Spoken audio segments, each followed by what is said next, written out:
Baik, bismillahirrahmanirrahim. Assalamualaikum warahmatullahi wabarakatuh.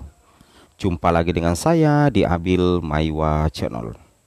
Jadi teman-teman, channel ini merupakan channel pendidikan tempat kita berbagi tentang aplikasi pendidikan, Microsoft Office, serta tips dan triks komputer.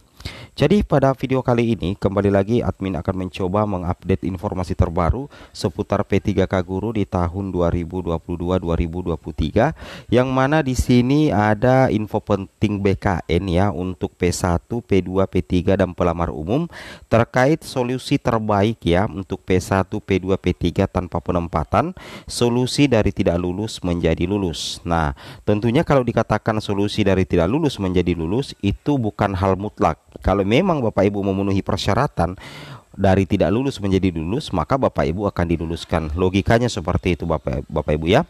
Nah, sebelum kita lanjut, bagi rekan-rekan guru yang baru pertama kali mampir channel ini, jangan lupa tekan tombol subscribe dan aktifkan lonceng notifikasinya agar setiap hari Bapak Ibu bisa mendapatkan update informasi seputar P3K Guru di tahun 2023 ini.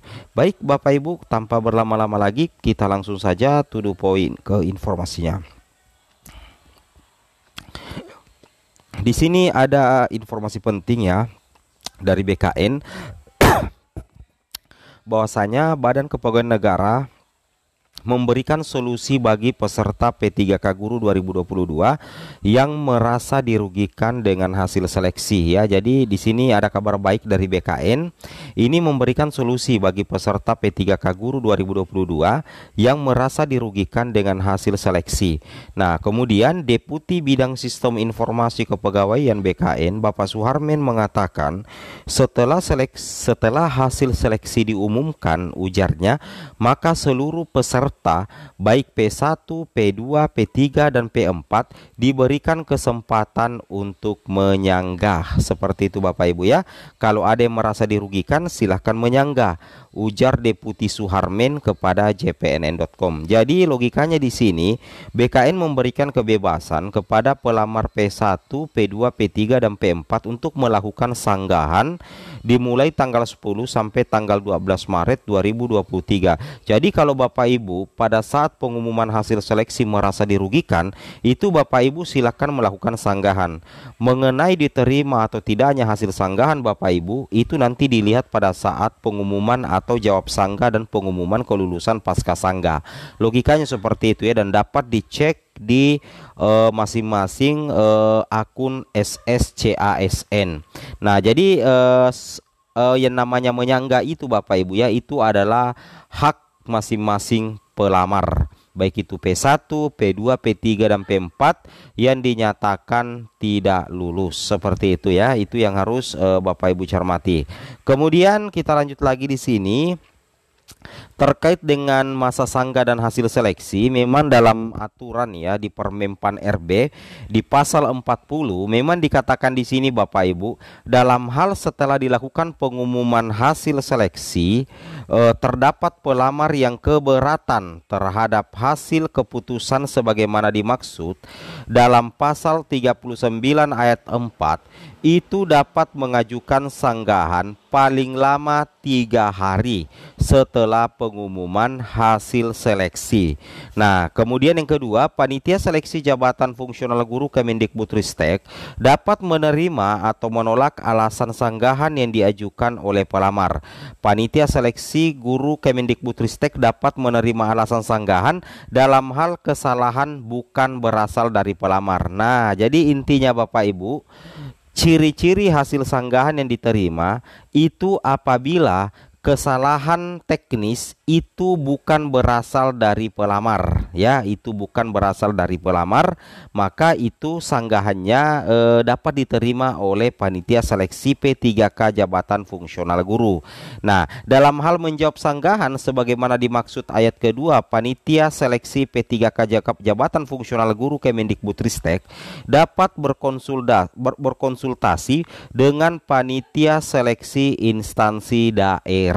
Seperti itu Bapak Ibu ya. Jadi untuk masa sanggah hasil seleksi memang sudah diatur ya secara spesifik di pasal 40 di Permenpan RB Bapak Ibu ya, seperti itu.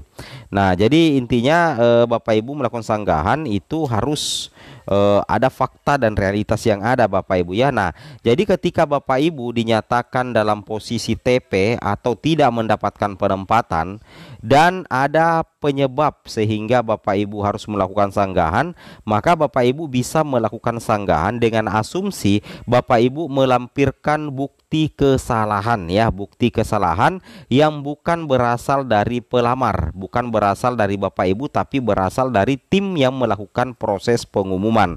Nah, ada yang bertanya, apakah bisa menyanggah hasil seleksi orang lain? Nah, di sini dikatakan apakah bisa menyanggah hasil seleksi orang lain. Perlu Bapak Ibu ketahui, untuk menyanggah hasil seleksi orang lain itu tidak terdapat dalam aturan. Tapi yang namanya sanggahan itu adalah merupakan hak masing-masing pribadi daripada pelamar itu sendiri. Karena toh kita ketahui bahwa yang namanya sanggahan ada dua kemungkinan Bapak Ibu.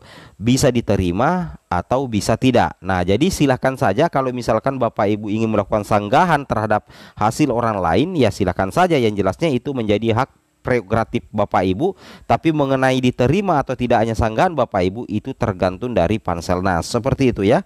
Oke. Kemudian kita lanjut lagi.